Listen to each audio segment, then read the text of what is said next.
በጣም የተደሰትኩበት ቀን ደግሞ ማረሚያ ቤት ውስጥ ሆኜ ነው። ልጄ የተወለደ ቀን እና ማታ ሌሊቱን አልተኛውም ነበር። በቃ ላይክ በጣም ስቃዥ ነበር ምናምን በቃ እዛ ጠዋት መተው በሰላም ተገላግላለች ሲሉኝ ላይክ የሚገርም ደስታ ነው የተሰማኝ። ጭንቀቴን ሲያዩ ስለነበረ በቃ ሴሌብሬት ማድረግ ጀመረ። ሁሉም ሰው ስንጨፍር ነበር ቤት ውስጥ። ዋው! ስለዚህ ሊዮ የሚለው ስም የወጣው ራሱ ያን ይመስለኛል። አዎ። ስም አዘጋጅተህ ነበር የጠበቅከው? አዎ። ሊዮ እኮ ወደ ሊዮኔል ሜሲ ይሄዳል። አዎ አይደል? በብዙ ነገር ይተረጎማል። እስር ቤት ያለህ አሁን ይመስለኛል የሙዚቃ ዝግጅቶች፣ የመዝናኛ ዝግጅቶች ይዘጋጃሉ፣ ይመጣሉ ለበዓል። ከአርቲስቶች ከታዋቂ ሰዎች ጋር የመገናኘት አጋጣሚ ነበር? ቂሊንጦ አልነበረም፣ የፍርድ ክልል ነበር የነበረው። ቂሊንጦ ነበር የነበርኩት። ቂሊንጦ ግን የማረሚያ ቤቱ ባንዶች መተው ሲዘፍኑ ነበርኩኝ እዛ። እና አልዘፈንኩም? አልዘፈንኩም። ተመልካቾች ብዙ አዳዲስ ጓደኞች እንደምታፈራ ተስፋ አደርጋለሁ። እስር ቤት ማለት ከማታውቀው ሰው ጋር የሚያገናኝህ ቦታ ማለት ነው። ምን የተለዩ ሰው ምን የተለየ ጓደኛ ፈራህበት? ያው እስር ቤት ውስጥ ላይክ ከብዙ አይነት ሰዎች ጋር ታሰሪያለሁ። አባቶች አሉ፣ ትልልቅ የሃይማኖት አባቶች፣ በጣም የተማሩ ሰዎች አሉ። ሁላችንም አንድ ቤት ውስጥ ነው የምንኖረውና አንድ ቤት ውስጥ ስንኖር ደግሞ ላይክ እንደ ቤተሰብ ነው እዛ የምንኖረው፣ እንደ ፋሚሊ። አሁን እናት አባት ጋር ስንኖር ወንድማማች ሆነ እንዴት ነው ቤት ውስጥ የምትሆነው? እንደዛ ነው የምንሆነው። እንደ አባት የምናያቸው ሰዎች አሉ፣ የምናከብራቸው። እንደ ወንድም ደግሞ የምንቀላልዳቸው አሉ። እንደ ታናሽ ደግሞ የምንመክራቸው የምንገዛቸው ልጆች አሉና ቤት ውስጥ እንደ ቤተሰብ ነበር የምንኖረው። አሁን ካልበላው ራሱ ሳልበላ ልተኛ ካልኩኝ እንዲህ ሳበላ ምናምን ብሎ እኔ ጋር ባይኖር ምግብ ይዞ መጥቶ ምንም ያለውን ዳቦ ምንም በልተን እንተኛለን፣ ያለውን ተካፍለን ማለት ነው። በታመም ቀድሞ ደርሰው ወደ ሕክምና የሚወስዱኝ እነሱ ናቸውና ላይክ ቤተሰባዊ ነበር ማረሚያ ቤት ውስጥ። በጣም እስር ላይ ያለ ታመህ ነበረ? አዎ አውቃለሁ። ታመህ ምን አጋጠመ? ብዙ ጊዜ ታመያለሁ። አንዴ ስኳሬ ዝቅ ብሎ ነበር በጣም ጨጓራ ምናምን። አሁን ከወጣ በኋላ ተስተካክሏል። አሁን በነፃነት በሙሉ ጤንነት ጆን ዳንኤል ወደ ቀድሞ ስራው ተመልሷል። አድናቂዎች ጠይቅም እንዴ ይሄዳል ብላ እንዴ ጫንከን ሁለት ፕሌን ወጣኩ።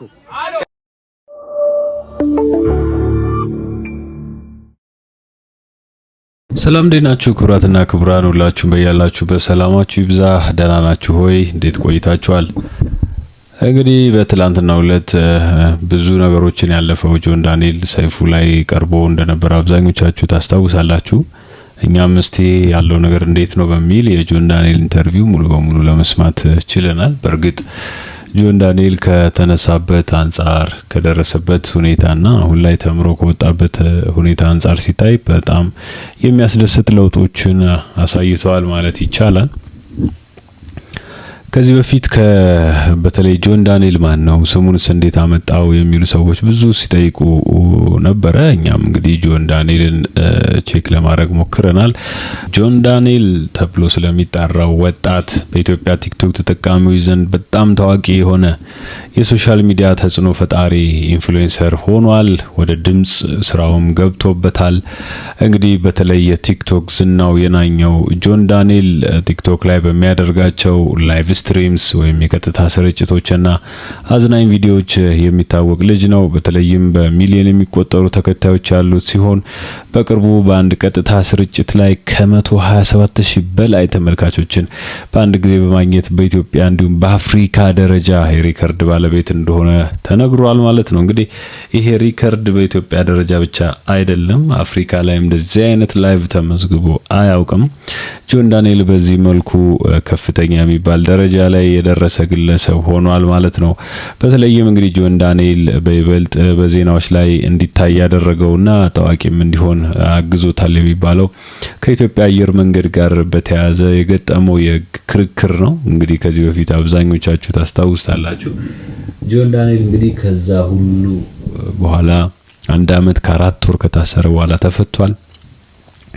ክስተቱም የተፈጠረው እንደ አውሮፓውያን አቆጣጠር በነሐሴ 2024 ነው። እንግዲህ ወደ መቀሌ ሊጓዝ የነበረ በረራ በአየር ሁኔታ ምክንያት ተሰረዘ። ከዛ ጆን ዳንኤልና ጓደኞቹ ከአውሮፕላኑ አንወርድም በማለት ከፍተኛ ተቃውሞ አሰምተው ነበረ። ክሱም እንግዲህ በአውሮፕላን ውስጥ የቀጥታ ስርጭት በማድረግ የአየር መንገዱን ስም በማጥፋትና የደህንነት ስራን በማስተጓጎልም ተከሶ ነበረ። እንግዲህ ለተወሰኑ ወራት በስር ላይ ከቆየ በኋላ በቅርቡ በታህሳስ ወር 2025 እንደ አውሮፓውያን አቆጣጠር ማለት ነው ከስር ተፈቶ ወደ ስራው ሊመለስ ችሏል ማለት ነው ጆን ዳንኤል። ከዛ ባለፈ እንግዲህ የሙዚቃ ስራዎቹ ከቲክቶክ በተጨማሪ ጆን ዳንኤል ድምጻዊ እንደሆነ አብዛኞቻችሁ ታውቁታላችሁ። የሚከተሉትን ታዋቂ ስራዎች ሰርቷል። በተለይም ሳቄ ኩርፊያዬ የሚል አንድ ዘፈን ነበረው። ከዛ አይችልም የሚልም ዘፈንን አይችልም የሚል ዘፈንን ሰርቷል። እንግዲህ ጆን ዳንኤል በተለይ ከዚህ ከአጠቃላይ የቲክቶክ ላይፉ ውጪ የደረሰበትን ሁኔታ ሲናገርና ላይፉን ስትሰሙት በደንብ ተምሮ እዚህ እንደደረሰ ማለት በተለይም ከስር ህይወቱ በኋላ ለመማር ዝግጁ እንደሆነና አጠቃላይ ያለው እውነታን አጋልጧል። እንግዲህ በተለይም ደግሞ ስለ ጆን ዳንኤል ዋና ጉዳዮች ልታቋቸው የሚገቡና ብታቋቸው ሰርፕራይዝ የሚያደርጓቸው ነገሮች አሉ። እነሱ ምንድናቸው? ጆን ዳንኤል እንግዲህ በኢትዮጵያ የቲክቶክ ታሪክ ውስጥ ከፍተኛ የተመልካች ቁጥር ወይም ቪወርሺፕ በመያዝ ቀዳሚ ሆኗል። በተለይም ደግሞ በጊዜው ከጓደኛው ጃኒ ጋር በመሆን የሚያደርጓቸው የቲክቶክ ጨዋታዎች ወይም ማችስ በመላው ዓለም ያሉ ኢትዮጵያውያን ዘንድ ከፍተኛ ተወዳጅነት ነበራቸው። ገቢው በተለይ ጆን ዳንኤል በቲክቶክ ላይ ከሚላላኩት የዲጂታል ጊፍትስ ወይም ስጦታዎች ከፍተኛ ገቢ እንደሚያገኝ ይታወቃል። ተጽዕኖ ደግሞ እንግዲህ ብዙ ወጣቶች ወደ ቲክቶክ እንዲገቡና ይዘቶችን እንዲሰሩ መንገድ የከፈተ ተጽዕኖ ፈጣሪ ተደርጎ እየታየ ነው የሚገኘው። ከዛ ውጪ ጆን ዳንኤል በተለይ ሙዚቃዎቹን የሚሰራው በዘመናዊ አፍሮቢት እና በኢትዮጵያ ዘመናዊ ዜማዎች ቅይጥ ነው። ድምጹ እንግዲህ በለስላሳና የፍቅር ስሜት ያላቸው ግጥሞችን ለመጫወት አመች ነው ተብሎ በአንዳንድ ባለሙያዎች ይገለጻል። አብዛኞቹ የሙዚቃ ቪዲዮዎች ግን ከፍተኛ ጥራት ያላቸውና በወጣቱ ዘንድ ተመራጭ የሆኑ ስለሆኑ በቀላሉ ወደ ወጣቱ ልብ እንዲገባ አድርጎታል የተባለው። እንግዲህ ከዛ ከእስር ቤት በኋላም እንግዲህ ከእስር ከተፈታ በኋላ ማለት ነው ጆን ዳንኤል ወዲያውኑ ወደ ሶሻል ሚዲያ ነበር የተመለሰው። ፍራቻ የተሰኘ አዲስ ሙዚቃ ከእስር እንደተፈታ በቅርቡ ለመልቀቅ የተሰኘ ሙዚቃ በዩቲዩብ ላይ ከፍተኛ እይታን እያገኘ ነው። ከዛ ባለፈ የህይወት ተሞክሮም በእስር ቤት በነበረበት ጊዜ ያሳለፈው ጊዜና ያገኘውን ትምህርት በተመለከተ ለተከታዮቹ በተለያዩ ቃለ መጠይቆች ያካፈለ ነው። ከዛም ውጪ ከአየር መንገዱ ጋር የነበረውን አለመግባባት በህግ ሂደት መጠናቀቁንና አሁን ትኩረቱን በኪነ ጥበብ ስራው ላይ እንዳደረገም ተናግሯል። ጆን ዳንኤል እንግዲህ በባህሪው ጨዋታ አዋቂና ሶሻል እንደሆነ ይነገራል። ከሌሎች ታዋቂ የቲክቶክ ተጠቃሚዎች ጋር ያለው ቅርርብ ለምሳሌ ከነ ኪንግ ኮኒ፣ ጃኒ እና ሌሎች ጋር ማለት ነው በቲክቶክ ማህበረሰቡ ዘንድ እንደ ትልቅ ቤተሰብ እንዲታዩ አድርጓቸዋል። እንግዲህ ሌላ ነገሮችንም ጨማምሮ ወደ ሰይፉ ሾው አምጥቷቸው ንግግሮችንም ሲያደርግ ነበረ። እንግዲህ ሰይፉ ላይ ከታዘብናቸው ዋና ጉዳዮች መካከል ጆን ዳንኤል በእስር ቤት ህይወቱ ምን ያህል ለውጥን እንዳመጣ እንደተቀየረና መማሪያ ድል አድርጎ እንደወሰደው ነው የተረዳ ነው።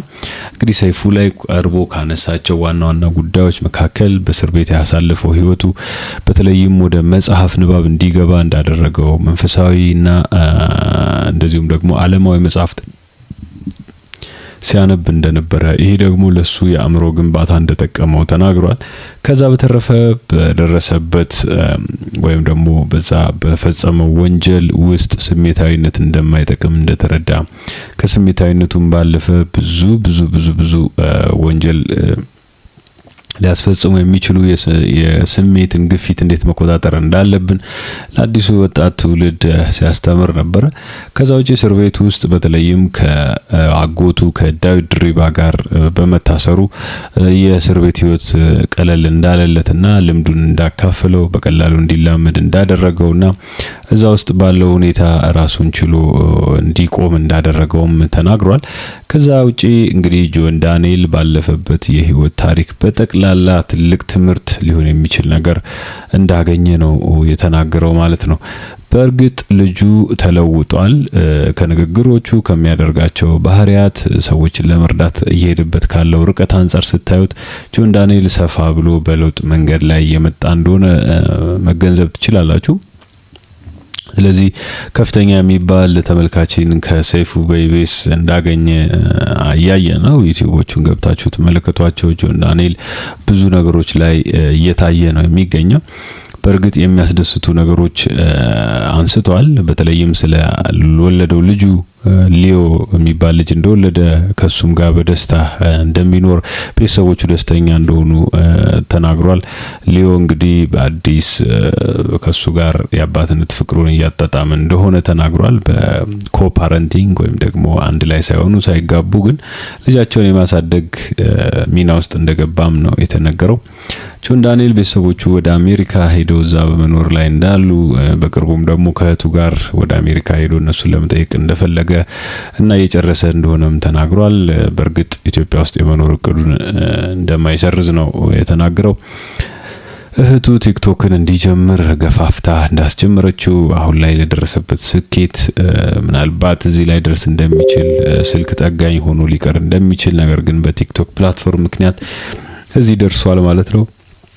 እንግዲህ ታዋቂው ቲክቶከር ጆን ዳንኤል ከፍተኛ የሚባል ጭንቀትን ወደ እስር ቤት ሲገባ እንዳጋጠመው ከዛ በኋላ ግን ዘና ብሎ ነገሮችን ማድረግ እንደጀመረ ህይወት ምዕራፏ ብዙ እንደሆነ እንደተረዳና በተለይም ላይቭ ላይ በዛን ወቅት የነበሩ ሰዎች አድርግ ይሄን አድርግ ያን አድርግ እያሉ ይገፋፉት እንደነበረ ተናግሯል። ከዛ በኋላ ግን የነሱ ግፊት እዚህ ወንጀል ላይ እንደጨመረው ከዛ መጨረሻ ላይ ግን ዞር ብለው እንዳላዩት ነው የተናገረው። ይሄ ደግሞ ብዙዎቻችን መማር አለብን ሲል ነው የተናገረው። እኛ መማር ያለብን ብዙ ነገር አለ። ከዛ መካከል አንዱ ይሄ ነው። ሰዎች ስለምን በስሜት ነገሮች እንድናደርግ ሲገፋፉን ቆም ብለን የምንጠይቅበት ምክንያታዊነት ሊኖረን ይገባል ሲል ነው የተናገረው። ጆን ዳንኤል እንግዲህ እንደዚህና እንደዛ እያለ ብዙ እውነታዎችን አውጥቷል። ስለ ለናቱ ስለገዛላት ዳይመንድ ከዛ ከገዛላት ዳይመንድም በላይ ለናቱ ያለው ፍቅር ከፍተኛ እንደሆነ አባቱን በታታሪነቱ እንደሚያደንቀው እንደሚወደው አዲሱ ገበያ አካባቢ ተወልዶ እንዳደገ ወጣት ከብዙ ህይወቶች ተካፋይ እንደነበረ በሰፊው ሲናገር ነው የሰማነው ጆን ዳንኤልን ማለት ነው። እንግዲህ ጆን ዳንኤል እንዲና እንዲያ ያለ ኢንተርቪውን ጨርሷል። እጅግ የሚያስገርሙ ነገሮችን ነው የተናገረው። የሚያስደስቱም በአንዳንድ ጊዜ ደግሞ የሚያስገርሙም ነገሮች አሉት። ለምሳሌ በፍቅር ህይወቱ ልጁን በኮፓረንቲንግ ማሳደግ እንደሚፈልግ ነው የተናገረው ማለት ነው። እንግዲህ አብዛኞቻችሁ ከጆን ዳንኤል ኤክስፒሪየንስ ብዙ ትማራላችሁ ተብሎ ይጠበቃል። በተለይም ቲክቶክ ላይ እንደፈለጋችሁ ሰዎችን የምትዘልፉ ሰዎችን የምታሸማቀቁና ከኔ በላይ ማንም የለም የምትሉ በዚህ በትንሽዬ ቲክቶክ እውቅና ራሳችሁን የምትኮፍሱ ሰዎች ከዚህ ትልቅ ትምህርት ልትወስዱ ይገባል ብለን ነው የምናስበው። ጆን ዳንኤል በወቅቱ ብዙ ተከታይ ነበረው። 25000 ሰው ላይቭ ይከታተለው ነበር። በዛን ወቅት እንግዲህ ወደ መቀሌ ኮንሰርት ለማቅረብና በዚያ አሸንዳ በዓልን ለማቅረብም እየተጓዘ ነው የነበረው። እንግዲህ ያንን ድርጊት ፈጸመ። ብዙዎቹ ጆን ዳንኤል አንተ በላይ ማንም የለም ምናምን ሲሉት እሱም እንደተናገረው ነገውን ይፈቱኛል በያስበ ነበር በዛ ሁሉ ጫጫታ አለና ይሄን የሚሸውዳችሁ ሰዎች አላችሁ። ስለዚህ ከሱ በላይ ቲክቶክ ታዋቂ ሰው የለም። ነገር ግን የገጠመውን አይታችኋል። ስለዚህ ከሱ ትልቅ ትምህርት ወስዳችሁ ልትጠነቀቁ ይገባል። ከህግ በላይ የሆነ ማንም የለም። ሁላችሁም ወደ እስር ቤት የምትጋዙበት እድል አለ። ሰዎችን ከማስከፋታችሁ በፊት ማሰብና ማሰላሰል የሚያስፈልጋችሁ አለ። የምትናገሯቸው ንግግሮች እጅግ ጥሩ የሚባሉ ያልሆኑ አሉ። ለምሳሌ ሴክሹዋል ኮንተንት የምትሰሩ ህፃናትን የምትበጠብጡ የምትረብሹ እናንተም በዚሁ አጋጣሚ ልትጠነቀቁ ይገባል። ትውልድን እየገደላችሁ ነው። ከዛ በላይም ደግሞ እንግዲህ መንግስት ለጉዳዩ ትኩረት ሰጥቶ እየተከታተለ ነው። ወደፊት ከእንደዚህ አይነት ነገሮች የማትቆጠቡ ከሆነ እናንተም ጣፋንታችሁ በዚህ መልኩ ተመራችሁ እንድትወጡ መሆን ይሆናል ማለት ነው። ስለዚህ ከምትሰሯቸው ስራዎች በፊት ህዝብ ብታስቀድሙ፣ አገር ብታስቀድሙ፣ ትውልድ እንዲያድግ ብትሰሩ፣ ለጊዜያዊ ነገር ብላችሁ የተጨማለቀ ኮንተንት ውስጥ ባትገቡ፣ ከዛ ባለፈ ግን እንቁ ልቦች እየተሰራ ባለ ስራ አብዛኞቻችሁ እየተጠቆማችሁ የማይሆን ለትውልድ የማይሆን ስራ የምታስተላልፉ ሰዎች ወደ እስር ቤት መሄዳችሁ የማይቀር ነው። እንግዲህ እነዚህ ድርጅቶች በከፍተኛ ደረጃ የትውልዱን ልብ ለመጠበቅ ታግለው እየሰሩ ነው። ስለዚህ ከመንግስትም ትልቅ ትኩረት ሰጥቶታል ማለት ነው። ለዛ ነው እንግዲህ የነ ሞንስር የሌሎችም ይሄ በብልግና ላይ የተመሰረተ ኮንተንት የሚሰሩ ሰዎችን መንግስት እያሰረ ያለው ከዚህ የተነሳ ነው። ሶ ይሄ የሚደገፍና ትውልዱን የማዳን ወሳኝ እርምጃ ነው ልንለው እንችላለን ማለት ነው። ከዛ ውጪ በጌሞች ላይም ስትጫወቱ ስነ ስርዓት ባለው መልኩ እንዲሆን ከመንግስት ጋር ከህዝብ ጋር የሚያቀያይሙ ነገሮች ውስጥ እንዳትገቡ መጠንቀቅ ይኖርባችኋል። ከዚህ ባለፈ ትውልዱ የእናንተን በጎ መሆን ይፈልጋል።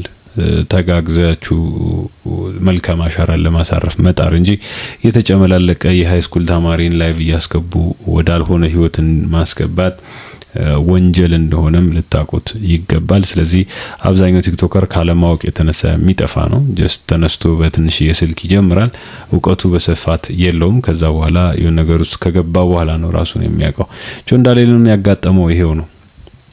ሰፊ የእውቀት ምህዳር እንደሌለው ተናግሯል። በእርግጥ ያንንም ሲያደርግ ሰዎቹ እንደገፋፉትና አድርግ ብለውት እንደነበረ ተናግሯል ማለት ነው። ሶ ይሄንን ነገር በከፍተኛ ደረጃ ልታስቡበት ይገባል ብለን ነው የምናስበው። ስለዚህ ጠንቀቅ በሉ። ከጆን ዳንኤል ብዙ ትምህርት ውሰዱ። እሱም በትናንትናው ዕለት የተናገረው ይሄንኑ ነው።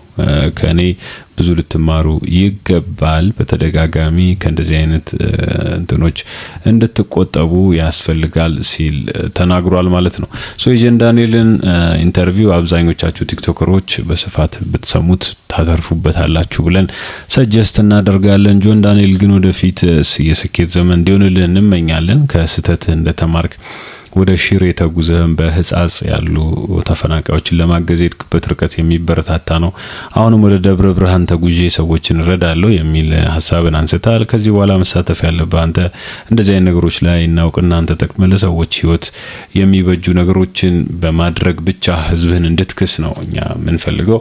ከዛ ውጪ የተጨመላለቀ ነገር ውስጥ ድጋሚ እንድትገባ ንሻም። እሱ ላይ ጥንቃቄ አድርግ። በተረፈ የስኬት ዘመን እንዲሆንልህ ነው የምንመኘው። ጆን ዳንኤል ላስተላለፍከው መልካም የሆነ መልእክት በትላንትናው ዕለት ምስጋና እንዲደርስ ይገባል። የኢትዮጵያ ህዝብ እስካሁን አብሮ አለ። አሁንም አላሳፈረም። 140 ሺህ ሰው ላይቭ ቁጭ ብሎ የተመለከተው አንተን ብቻ ነው። ስለዚህ ይህንን ክብር በቦታው ጠብቀህ እንድትይዘው ያስፈልጋል። መልካም ሁሉ እንመኝልሃለን ማለት ነው። እንግዲህ ክቡራትና ክቡራን ተከታታዮቻችን ለሰዓቱ የነበሩን ጆን ዳንኤል ላይ ያተኮሩ ዋና ፕሮግራሞችን እነዚህን ይመስሉ ነበር። አብራችሁ ስለነበራችሁ እያመሰገንን ቻናላችንን ላይክ፣ ሼር፣ ሰብስክራይብ አድርጉ። በቤት